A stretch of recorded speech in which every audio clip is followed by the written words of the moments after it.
इसे अपील समझें या मेरी कहानी।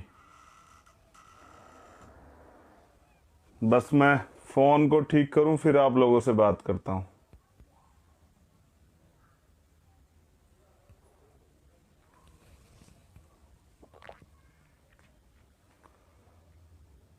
बाईस अप्रैल है आज, और एक महत्वपूर्ण विषय पे अपनी बात रखने के लिए मैं आप लोगों के बीच हूं। और जो आज का विषय है वो बहुत सब जगह हर व्यक्ति को टच करता है। वो किसी जाति का हो, किसी धर्म का हो, किसी मजहब का हो, वो युवा हो, वो महिला हो, वो नौजवान छोटा बच्चा हो, या फिर वो बुजुर्ग हो। तो मुझे लगा कि मुझे अपनी बात आप लोगों से रखनी चाहिए। मैं इतने सारे लोगों को रिप्रेजेंट करता हूं, तो उनसे मुझे अपनी बात रखनी चाहिए, और इसलिए मैं आज आपके बीच में हूं अपनी बात रखने के लिए। तो जो बहुजन समाज में जन्मे, जिनकी वजह से हमें पढ़ने का अधिकार मिला, हमें सीखने का अधिकार मिला, हमें लड़ने का अधिकार मिला, हम लोग संघर्ष कर पा रहे हैं, और हमारा जीवन जानवरों के जीवन से इंसानों जैसा हुआ है, मैं उन सभी को नमन करता हूं। और आज मैं नमन करता हूं महापुरुषों को नमन के बाद अपने पिताजी को, क्योंकि आज का जो लाइव है वो एक लाइव नहीं है, वो एक वार्ता है अपनी दिल की जो तकलीफ है आप लोगों को बयां करने के लिए। और वो मेरी तकलीफ नहीं, वो हर गरीब व्यक्ति की तकलीफ है, और वो हर उस व्यक्ति की तकलीफ है। जब आप उसे सुनेंगे तो आपको पता लगेगा कि जिस व्यक्ति ने कुछ खोया, मेरे जीवन में ये बदलाव कैसे आया। चंद्रशेखर एक वकील जो है वो एक सिपाही कैसे बना, भीम आर्मी के लिए प्रेरणा कहाँ से आई, और ये संघर्ष कहाँ से शुरू हुआ, उसके पीछे कहानी है। मैं कुछ लोगों से बयां कर चुका हूं, लेकिन आज मैं उस पर बात रखना चाहूँ, क्योंकि हालात बिल्कुल ऐसे ही हैं। करुणा के सागर तथागत गौतम बुद्ध, संत श्रोमणी सतगुरु रविदास जी महाराज, भगवान वाल्मीकि महाराज, गुरु नानक देव, संत कबीर। और आज मैं सीधी बात पे आता हूँ। बाबा साहब अम्बेडकर को नमन करता हूँ, मान्यवर काशीराम साहब को नमन करता हूँ, भीम आर्मी और आज़ाद समाज पार्टी के एक कार्यकर्ता को नमन करता हूँ, उनको आभार प्रकट करता हूँ, उनका धन्यवाद करता हूँ,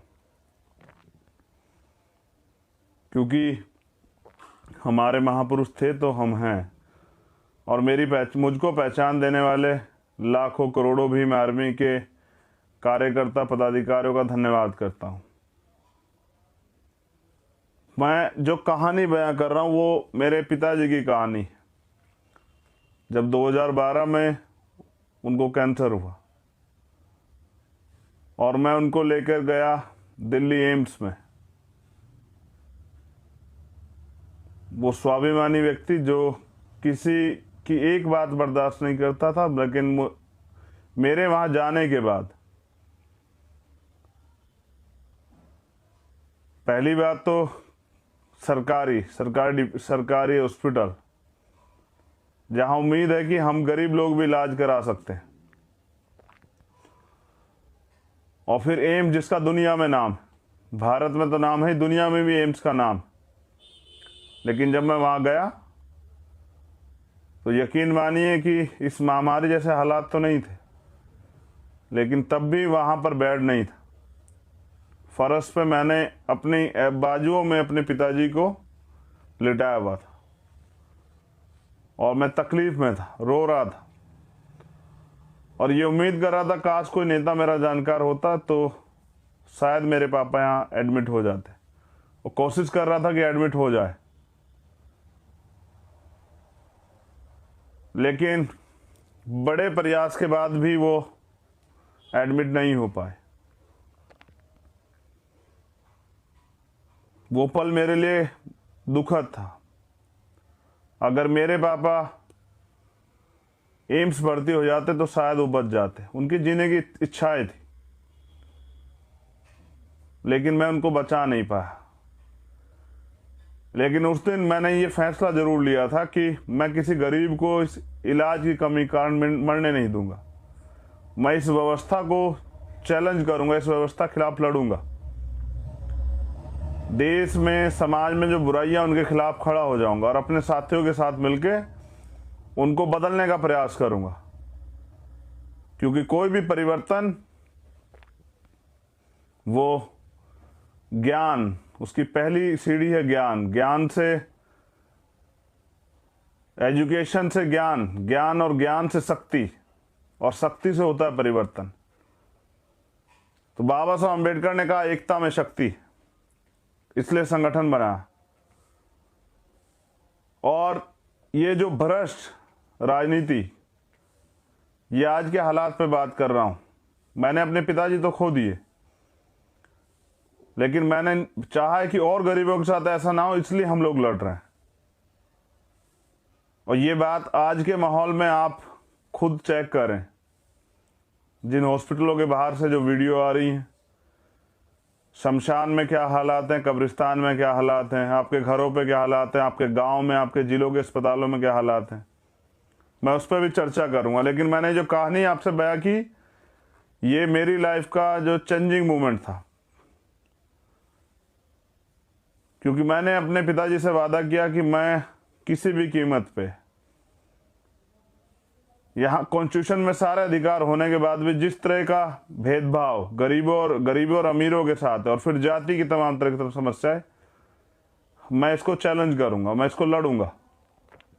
और फिर माननीय अध्यक्ष जी और हमारे तमाम साथियों का धन्यवाद करता हूं, जिन्होंने मुझे ताकत दी, मुझे हिम्मत दी और मुझे चुना, मेरे ऊपर भरोसा दिखाया।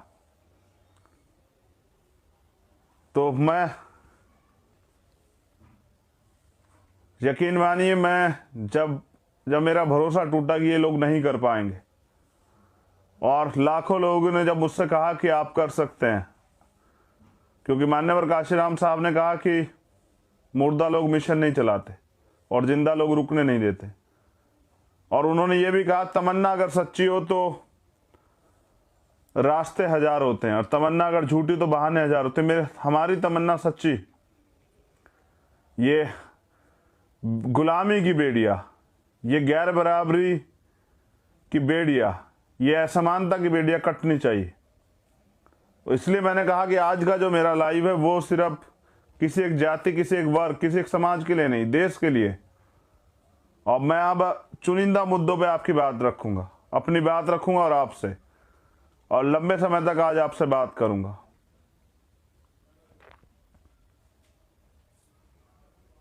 अगर आम आदमी मास्क नहीं लगाएगा तो उस पर जुर्माना लगेगा, और यूपी में तो अगर दोबारा मास्क नहीं लगाएगा तो 10,000 रुपये का जुर्माना। और क्या योगी बाबा जी ने 10,000 रुपये का रोजगार दिया नौजवानों को? चलो, मैं मानता हूं कि वो मास्क उनके लिए जरूरी है, आप तो रैलियों में नहीं लगाते, आपकी पार्टी के लोग तो नहीं लगाते। चलो खैर, मैं ये भी मान लेता हूं कि भाई साफ सरकार है, तो सरकार, कानून में सरकार के लिए छूट है, क्योंकि सत्ता का जो दुरुपयोग वही तो आप कर रहे हैं। लेकिन मैं पूछना चाहता हूं कि इस 71 साल की राजनीति में तमाम पार्टियों की सरकारें रही, तमाम नेता रहे, मैं जानना चाहता हूं देश से कि आप बताएं, देश के लोग मुझे, कि अगर हॉस्पिटल में बेड ना मिले, हॉस्पिटल में दवाई ना मिले, हॉस्पिटल में आईसीयू बेड ना हो, हॉस्पिटल में वेंटिलेटर ना हो, हॉस्पिटल में जो बुनियादी जरूरतें हैं, मेडिकल फैसिलिटी वो ना हो, तो सरकार पे कौन जुर्माना लगेगा? कौन सी सरकार जवाब देगी इसका? हम लोग किससे सवाल करें? हम लोग किसको पकड़ें? हम किससे बात करें? और इन सब कमी के कारण जब हमारे अपने लोग हमारे बीच से चले जाएंगे, जो बच सकते हैं, जब ऑक्सीजन नहीं होगी तो इतने लोगों की जान जा रही है, इनकी जिम्मेदारी किसकी है? ये सरकारी तंत्र बना किस लिए था? ये लोकतंत्र तो बना इसलिए था, ये एडमिनिस्ट्रेशन, ये बुनियादी जितना भी सिस्टम बना इसलिए तो बना कि अंतिम व्यक्ति को भी सुविधा दी जा सके, अंतिम व्यक्ति को भी जो है वो सुविधाएं, वो अधिकार मिले जो सभी लोगों को है। तो हम लोग किससे सवाल करें? आम आदमी किसके पास जाए? आम आदमी किसका गिरबान पकड़े? किससे सवाल करे? किसके आगे अपना दुखड़ा रोए? किसके आगे आंसू बहाए? किसकी गाड़ी के आगे लेटे? सीएम की गाड़ी के आगे, पीएम की गाड़ी के आगे? कहाँ जाए आदमी जब वो अपनों को खोता है? ऐसे समय में कौन जवाब देगा? मुख्यमंत्री जवाब देंगे? प्राइम मिनिस्टर जवाब देंगे? जब आप सवाल करेंगे, आप मुद्दों पे सवाल करेंगे, इधर आप सवाल करेंगे तो वो आपको नक्सली कह देंगे, खालिस्तानी कह देंगे, आतंकवादी कह देंगे, देशद्रोही कह देंगे। आप सवाल करोगे मुद्दों पे तो वो ले आएंगे धर्म, वो ले आएंगे छद्म राष्ट्रवाद, वो ले आएंगे हिंदू मुसलमान, वो ले आएंगे, अगर इससे भी काम नहीं चल रहा तो वो ले आएंगे भारत पाकिस्तान, वो ले आएंगे शमशान कब्रिस्तान। ये सब बातें लाके और मुद्दों को पीछे हटा देंगे। ये देश की जो है ये आम समस्या है। ये जो मैंने कहा आपसे, जब भी आप सरकार सवाल करोगे तो सरकार, मीडिया के लोग इस पर चर्चा कर देंगे। अभी तो आप आने वाले कल में देखना कि जैसे चुनाव खत्म होंगे तो हो सकता है कि मीडिया गायब ही कर दे इस मुद्दे को, मीडिया दिखाए ना, क्योंकि आपको तो वही पता लगता है ना जो मीडिया दिखाती है देश के लोगों को। सोशल मीडिया वाले तो नहीं जा सकते हैं कि क्या क्या अस्पताल के अंदर हो रहा है। अब तो हालात भयावह हो गए हैं, डरावने हो गए हैं। और चोर बाजारी तो देखिए कि लाशों से भी पैसे वसूले जा रहे हैं। आप खुद देख रहे हैं कि क्रिमिनेशन के नाम पे, अंतिम संस्कार के नाम पे किस तरह लूट मची हुई है। ये वही लोग हैं जो आपको भगवान से मिलाते हैं, जो आपकी बात भगवान से करते हैं, और इनको अपना घर चलाने के लिए आपकी लाशों से भी पैसे चाहिए। सवाल ये नहीं है राजनीति किस लिए, इसका उद्देश्य क्या है। राजनीति इसलिए है कि प्रदेश में या देश में रहने वाले अंतिम व्यक्ति को भी वो सुविधाएं मिले जिसका वो हकदार है, भारत का नागरिक होने के कारण। कौन सी सरकार दे रही है, किस सरकार ने दिया, और सरकार क्यों नहीं दे रही है? कॉन्स्टिट्यूशन देता। मैं तो अपने भाषण में भी कहता हूं कि रोटी, कपड़ा, मकान, चिकित्सा, शिक्षा, सुरक्षा, रोजगार और न्याय, ये 8 चीजें कॉन्स्टिट्यूशन देता है। सरकार की जिम्मेदारी बनती कि दे, लेकिन क्यों नहीं देती सरकार है? क्योंकि उनको पता है ना, जब वोट का समय आएगा तो हम हिंदू मुसलमान पे बात करेंगे, हम मंदिर मस्जिद पे बात करेंगे, हम भारत पाकिस्तान पे बात करेंगे, हम शमशान कब्रिस्तान पे बात करेंगे, हम धर्म पे बात करेंगे और धर्म की अफीम चटाएंगे लोगों को। तो ये डरावना है। हमें एजुकेशन पे बात करनी चाहिए, लेकिन सरकार धर्म की बात करेगी। हम रोजगार की बात करेंगे, सरकार जो है राष्ट्रवाद की बात करेगी।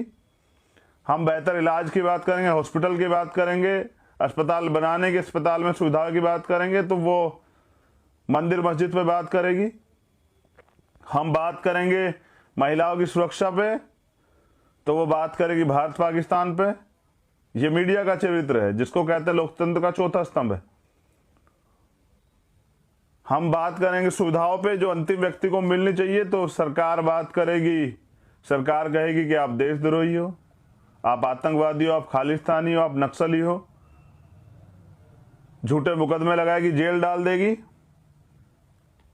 चुनाव, मोदी जी, अमित शाह जी चुनाव प्रचार नहीं रोकेंगे, वो चुनाव पे भी बैन नहीं लगाएंगे, चुनाव रोकने की बात नहीं करेंगे। चलिए चुनाव प्रचार मत रोकिए, चुनाव पे बैन मत लगाइए, लेकिन सुबह के शाम समय जो है चुनाव में सभा करेंगे, लाखों लोगों की रोड शो करेंगे, इनकी तो भाजपा के लोगों की तो इंसानियत भी चली गई। अमित शाह आज भी रोड शो कर रहे हैं और शाम को आगे प्राइम मिनिस्टर कहेंगे कि 2 गज दूरी मास्क का जरूरी, और आपकी रैलियों में जब आप लाखों लोगों के साथ रैलियां कर रहे हैं, रोड शो कर रहे हैं, तब यहां ये बुनियादी जो मुद्दा है, ये भाजपा के लोग जो हैं, आरएसएस के लोग हैं, सत्ता के भूखे लोग, जिनको लाशों पे मिले, जिनको झूठ बोल के मिले, जिनको लोगों को गुमराह करके मिले, जमूले बोलकर मिले, इनको सिर्फ सत्ता चाहिए और इसलिए इनको चुनाव चाहिए। जब WHO ने गाइडलाइन जारी कर दी थी कि ये जो सेकंड इसकी वेब आएगी, ये जो दूसरी बार इसका प्रकोप होगा, दूसरी बार जो ये फैलेगा तो ये बहुत विनाशकारी होगा। तो पिछले 1 साल में सरकार ने किया क्या? PM केयर फंड का पैसा कहां गया? कितने ऑक्सीजन के प्लांट लगे? कितने नए हॉस्पिटल बने? कितने वेंटिलेटर तैयार हुए? कितने ICU के बेड बने? कितने जो अन्य इक्विपमेंट है वो तैयार हुए? ग्लव्स, सैनिटाइजर्स और मास्क, सब चीजें। और गजब की बात तो देखिए कि भारत में वैक्सीन की शॉर्टेज है। यहां तो सरकार ने कह दिया कि पहले जो 157 रुपए में सरकार को मिल रहे थे, वो 600 रुपए में, 500 रुपए में जाएगी। तो ये मोदी जी तो अभी पिछले साल से दुगनी बांग्लादेश को और पता नहीं किस किस देश को, पाकिस्तान को भी इनको भेज रहे थे ऑक्सीजन। और आज हमारे हालात, देश में हालात देखिए, आज जरूरत है खरीदनी पड़ रही है, मंगानी पड़ रही है। तैयारी क्या है सरकार की? सरकार वाहवाही लूटने के चक्कर में, सरकार जो है सत्ता में आने के चक्कर में, सरकार बनाने के चक्कर में, और ये सब चीजें कर रही है। इसका नुकसान किसे झेलना पड़ रहा है? आम आदमी को। और वह आम आदमी किससे सवाल करे, किस सरकार से पूछे? बड़ी बड़ी 3000 करोड़ रुपए की पटेल साहब की मूर्ति लगाने से गरीबों की जान बच जाएगी क्या? स्टेडियम बनाने से गरीबों की जान बच जाएगी क्या?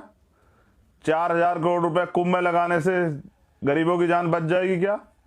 और जो आज हालात हैं, ऑक्सीजन का सिलेंडर अस्पताल वाले कहते हैं कि गरीब आदमी लेके आए अपना, तब पेशेंट भर्ती होगा। तो कितना रोजगार दिया सर आपने? कितने लोगों को जो है आर्थिक इकोनॉमिक कंडीशन क्या है, देश की GDP कहाँ है, क्या बताना पड़ेगा आपको? माइनस में चल रहे हैं आप लोग। आम आदमी पे खाने को रोटी नहीं, वो कहां से लाके इलाज के लिए पैसे? और उसकी जिंदगी, राइट टू लाइफ की कौन जिम्मेदारी लेगा? ये सरकारों के अलावा कौन पे 302 का मुकदमा क्यों ना दर्ज हो? क्यों माननीय सुप्रीम कोर्ट जो है सूत्र संज्ञान नहीं ले रहा है? ये जो अरबपति खरबपति बन गए नेता, इनके बड़े बड़े कार्यालय बन गए, ये जो पैसा कहां से आया इनके पास? ये लोगों पे दवाई के पैसे नहीं है, लोगों की जान की कोई वैल्यू नहीं है। बीजेपी को, भाजपा के लोगों को सरकार बनानी है, बंगाल में चुनाव लड़ना है। अगर उसमें कोरोना संक्रमण फैल जाएगा, लाखों लोगों की जान जाएगी, कोई मतलब नहीं है। इनकी जो हवस है, सत्ता की भूख जो है वो पूरी होनी चाहिए। तो मेरा आपसे भी ये कहना है कि आप, कुछ लोग जो हैं देश में निजीकरण पे बहुत खुश थे कि प्राइवेटाइजेशन हो रहा है, बहुत अच्छी बात है, होना चाहिए। ये लोग काम नहीं करते हैं, सरकारी वाले जो हैं ये हाथ पे हाथ धर के खाते हैं। और सर अब कौन सा प्राइवेट हॉस्पिटल आपको एडमिशन दे रहा है? अब तो आप सरकारी के भरोसे हैं। सारे अधिकारी कर्मचारी, वो गवर्नमेंट हॉस्पिटल हो या फिर वो पुलिस हो या प्रशासन के लोग हो, आप तो उनके भरोसे हैं। आपको तो प्राइवेट चाहिए था। आप तो बड़े बड़े दावे कर रहे थे कि इससे तो जो है मकारे लोग जो हैं उसमें रूलिंग में बैठे हुए हैं, सरकारी की वजह से ये तो बंद होना चाहिए। और आप आज, जब आपके पिताजी हॉस्पिटल में हैं और आप इलाज का खर्चा नहीं जुटा पा रहे हैं, आपकी माँ हॉस्पिटल में, आपकी बहन हॉस्पिटल में, आपकी पत्नी हॉस्पिटल में, आपका बच्चा हॉस्पिटल में है, तो सर अब कौन से सरकारी वाले को गाली देंगे? ये अपनी जिम्मेदारियों से भाग के काम नहीं चलेगा। ये जो देश के जो लोग हैं, ये चुनाव के समय अपनी जिम्मेदारी से भागते हैं और ये सवाल नहीं करते हैं। निजीकरण पे खुश होने वालों से मैं दोबारा पूछना चाहता हूं, सर अब जहां आपकी आय इतनी अच्छी नहीं है, आपको तो पता है ना कि प्राइवेट वाले तो अभी किसी की गाड़ी भी रख ली, वो डेड बॉडी नहीं दे रहे थे तो किसी की गाड़ी भी रख ली उन्होंने कि भाई गाड़ी छोड़ जाओ, गाड़ी हम लोग सीध रखेंगे अपने पास, अगर जब पैसे चुका दोगे तब ले जाना। ये प्राइवेट। और आज अगर आप प्राइवेट में हैं, आपकी बीवी बीमार है तो आपको छुट्टी चेंज नहीं मिलेगी, आपकी माँ बीमार है तो छुट्टी नहीं मिलेगी। ये प्राइवेट सेक्टर तो अब छुट्टी मार के बैठ जाएगा। सरकारी कर्मचारी अभी भी जाएंगे, अपनी जान को जोखिम में लेंगे। सफाई कर्मचारी जाएगा सड़कों पे, अधिकारी कर्मचारी जाएंगे। तो क्योंकि आपको जानकारी नहीं है और आप जानना नहीं चाहते, आप सवाल नहीं करना चाहते, इसलिए आप इन सब चीजों से अनभिज्ञ हुए बैठे हैं और आप जानना भी नहीं चाहते। देखिए, मैं बहुत सीधी बात आपसे कर रहा हूं, ये इसमें कोई चोरी नहीं है। ये जो अडानी अंबानी के किराए पे लाए गए लोग हैं, ये आपका भला नहीं कर सकते हैं, ये आप जान लीजिए। ये जो किराए पे लाए हुए लोग हैं, जो अडानी अंबानी के अपने लोग हैं, ये आरएसएस भाजपा के लोग आपका भला नहीं कर सकते। और जो लोग पहले भी सरकार में रहे, उन्होंने कितना भला किया आप देख लीजिए। दूसरे देशों की तुलना में हम लोग कहाँ हैं। और आज भी लोग हवन से खत्म कर रहे हैं, कोरोना पूजा पाठ से खत्म कर रहे हैं, तो हॉस्पिटल तो की जरूरत ही नहीं उन लोगों को, तो उनको तो नहीं जाना चाहिए हॉस्पिटल, जो आज भी पाखंडवाद में घूम रहे हैं। और मुझे दुख है कि यहाँ तो आप हालात देखिए, मुसलमान होना अपराध है।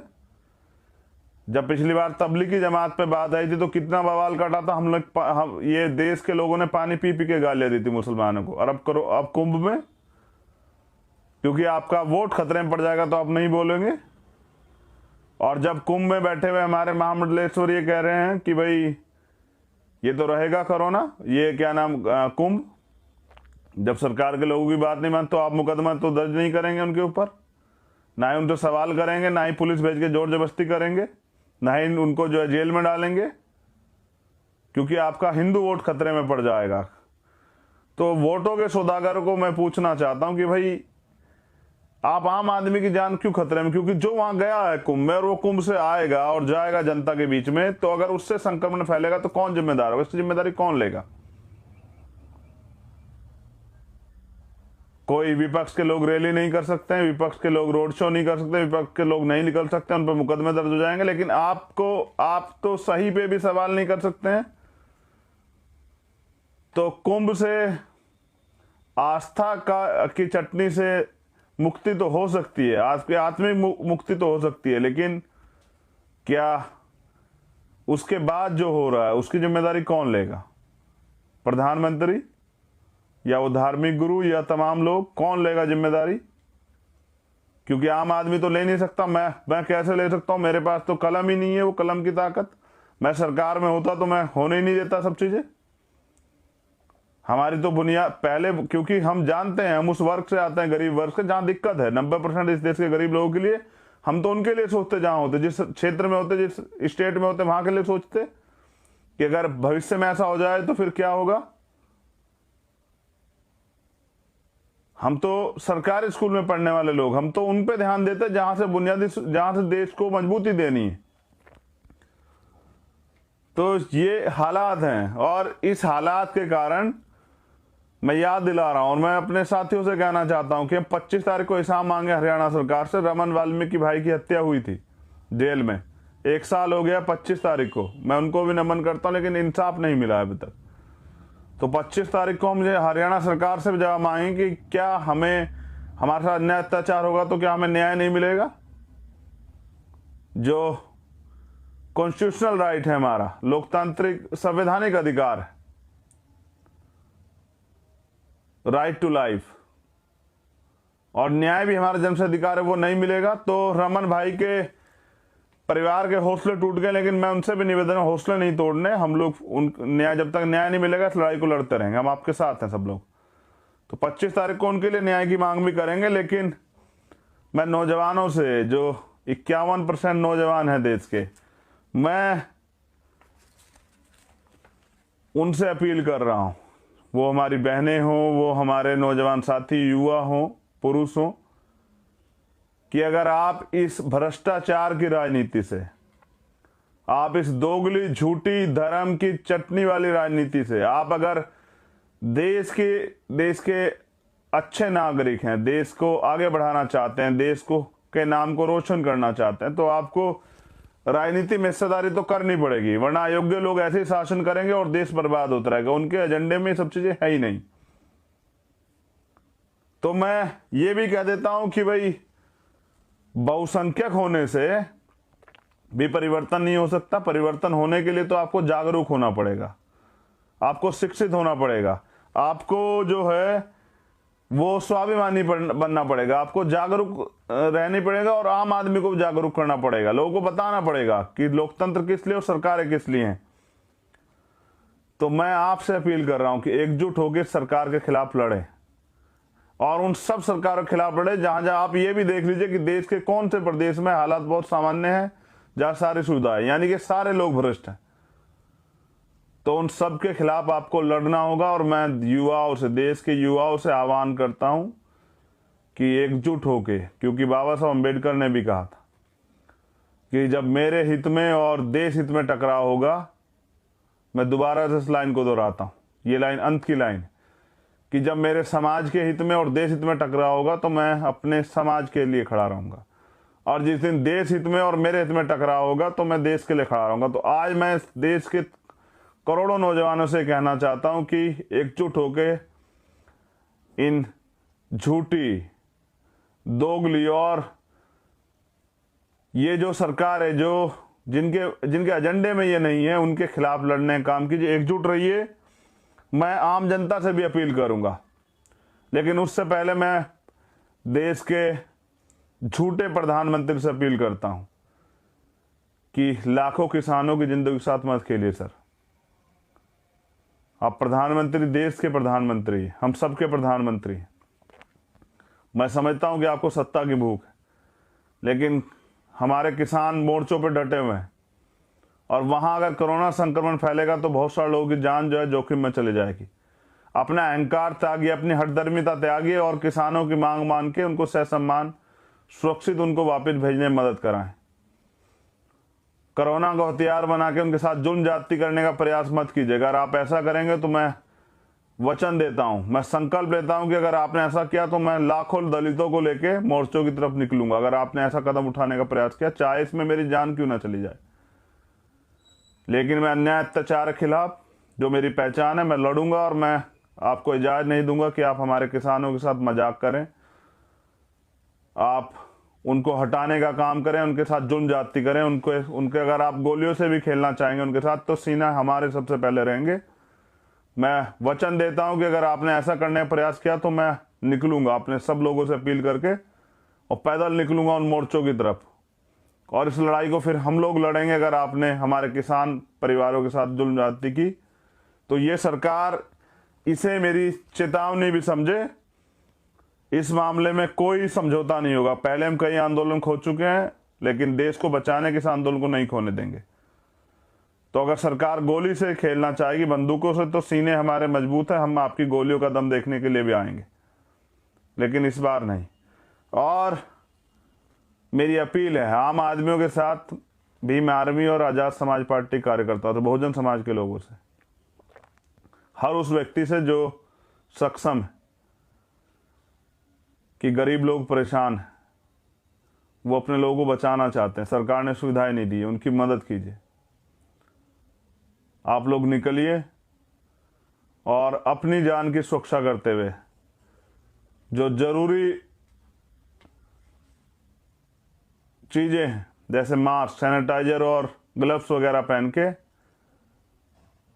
उनकी आर्थिक या जो भी मदद आप कर सकते हैं आप कीजिए, और अपने देश के लोगों को सुरक्षित कीजिए। क्योंकि जब ये देश के लोग ही नहीं रहेंगे तो आप लोग लड़ेंगे किसके लिए? तो वो लोग धोखा कर रहे हैं, आप लोग मत कीजिए। मेरी आपसे अपील है भीम आर्मी और आजाद समाज पार्टी कार्यकर्ताओं से कि जहां भी कोई परेशान हो और वो आपसे मदद मांगे, मैं तो कर रहा हूं, क्योंकि मैं अभी सरकार में नहीं हूं, तो मैं लोगों से मदद ले लेके कर रहा हूं। लोगों से अपील करता हूं, लोगों को फ़ोन करता हूं, कॉल करता हूं कि मदद कीजिए। लेकिन मैं आपसे ये कहता हूं कि आप जिस भी ज़रूरतमंद की मदद कर रहे हैं तो अपने आप को सौभाग्यशाली मानिए। और ये झूठ, पाखंडवाद और तमाम तरह की चीज़ों से निकल के विज्ञान के क्षेत्र में जाइए। आज जो अगर कोई चीज़ आपको बचा सकती है तो वो दवाई बेहतर इलाज है। तो मेरा आज का जो लाइव था, इसके लिए मैं आपका धन्यवाद करता हूं कि आप हज़ारों की संख्या में इसको सुन रहे हैं, लेकिन इस पर अमल भी करना है। सत्ता, राजनीतिक व्यवस्था इसीलिए कि परिवर्तन किया जाता। 71 साल में आज भी जो है, अगर देश में 84 करोड़ लोग सस्ते राशन पर निर्भर है तो बदला क्या है देश में? यानी कि लोगों ने बदलना ही चाहा। लोग चाहते हैं गरीब लोग उनके मोहताज बने रहे, उनके अधीन बने रहे। मैं इस व्यवस्था को बदलने में आपकी मदद चाहता हूं। अपने देश को का जो नाम है दुनिया में, सोने की चिड़िया, उसको दोबारा से बुलंद करने के लिए इस झूठी धर्म की, छल की, मंदिर मस्जिद की, पाखंडवाद की राजनीति से बाहर निकाल देश के लिए कुछ करने के लिए, देश के वंचित वर्ग के तबके को अधिकार के लिए और देश के गौरव को जिंदा रखने के लिए। उस गौरव को जब जय भीम जय भारत कहते हैं तो गर्व से हमारा सीना जो है चौड़ा होता है। जब टीम इंडिया जीतती है तो हम लोग गर्व करते हैं। जब भारत से कोई गोल्ड मेडल लेके आता है, चाहे ओलंपिक में हो या एशियाड में हो, कहीं भी, तो हम लोग फूले नहीं समाते। जब भारत का कोई व्यक्ति टॉप करता है या भारत का नाम रोशन करता है तो हम लोग अपने आप को गौरवान्वित महसूस। भारत के सम्मान के लिए मैं देश के नौजवानों से ये कहना चाहता हूं कि दूसरों के भरोसे मत छोड़िए, ईश्वर के भरोसे मत छोड़िए, किसी के भरोसे मत छोड़िए, अपनी लड़ाई लड़िए और अपने देश को सुरक्षित रखने के लिए और अपने देश के लोगों को सुरक्षित रखने के लिए कदम बढ़ाइए। निकलिए, घर से निकलिए और मदद कीजिए। हाँ, यहाँ आपको मुसीबतों के सामने भी करने पड़ेंगे, लेकिन इससे नहीं घबराना। ये तो सहने पड़े हमारे गुरुओं महापुरुषों को। जब भी हमने परिवर्तन की लड़ाई लड़ी है तो बहुत कुछ कुर्बान करना पड़ा है। तो खूब मदद करें। ये मदद जो है लोगों के प्रति आपके भरोसे को और मजबूत करेगी। जय भीम, जय भारत, जय संविधान, जय विज्ञान, जय लोकतंत्र। और अपनों की खोने की कीमत वही जानता है जिसने कोई अपना खोया। मैं तो इस समाज को परिवार मानता हूँ, इस पूरे देश को परिवार मानता हूँ, बहुजन समाज को परिवार मानता हूँ। मैं तो करोड़ों माताओं बहनों के दुख को, उनके आंसुओं को पूछना चाहता हूँ। मैं तो अपने बुजुर्गों की पगड़ी का सम्मान रखना चाहता हूँ। मैं तो नौजवानों के लिए हक अधिकार चाहता हूँ, उनके लिए रोजगार चाहता हूँ, उनके लिए अच्छे एजुकेशन चाहता हूँ, उनके लिए न्याय चाहता हूँ।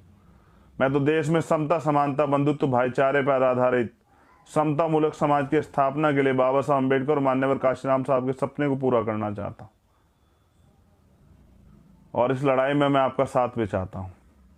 बहुत बहुत आभार। आप सभी का मंगल हो। करुणा के सागर तथागत बुद्ध की अनुकंपा हम सब लोगों पे हो। हमारे गुरुओं महापुरुषों की अनुकंपा हम सब लोगों पे हो। सतगुरु रविदास जी महाराज, भगवान वाल्मीकि महाराज, गुरु नानक देव, संत कबीर की अनुकंपा हम पे हो। और वो अनुकंपा इसलिए हो कि हमें सद्बुद्धि मिले देश के लोगों को, और हम लोग इस नकम्मी और भ्रष्टाचारी सरकारों को हटा के अच्छे लोगों को काम करने का मौका दे, जिससे कि भारत का भविष्य जो है वो अच्छा। बहुत बहुत धन्यवाद, आभार। जय भीम, जय भारत।